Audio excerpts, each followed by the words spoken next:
Welcome to the Rim Break Rodeo. We hope this video helps. In this video, I will explain how to make Croissants UK updated.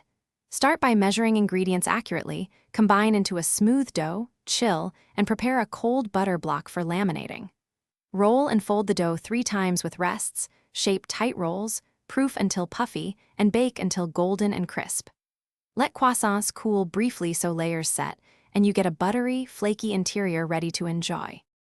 Always weigh ingredients and keep everything cold to maintain distinct layers and a light crumb when baking croissants. Use strong white flour for structure or blend with plain for tenderness. Rest the dough at least 30 minutes between each turn and chill the butter block until firm to avoid seepage. Roll consistently, trim edges cleanly, and use a sharp cutter to preserve lamination and create neat, even shapes. Quick recommendation: if you're enjoying this, please subscribe and like to support the channel and catch future baking videos today. On another note, the product seen here makes reading recipes on the go effortless.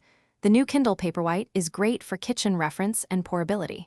Check the description for the link and other deals to grab one if you like. Thanks for watching. Now let's get back to the video. Preheat the oven to a high temperature and add steam for a shiny crust and open crumb when baking croissants. Brush each roll with an egg wash for color and rotate trays halfway to ensure even browning. Bake until the interior reaches roughly 92 degrees C, so layers are fully cooked and not doughy. Cool on a wire rack to let steam escape and preserve crisp outer layers before serving and storing. Thanks for watching. Consider subscribing if we helped you.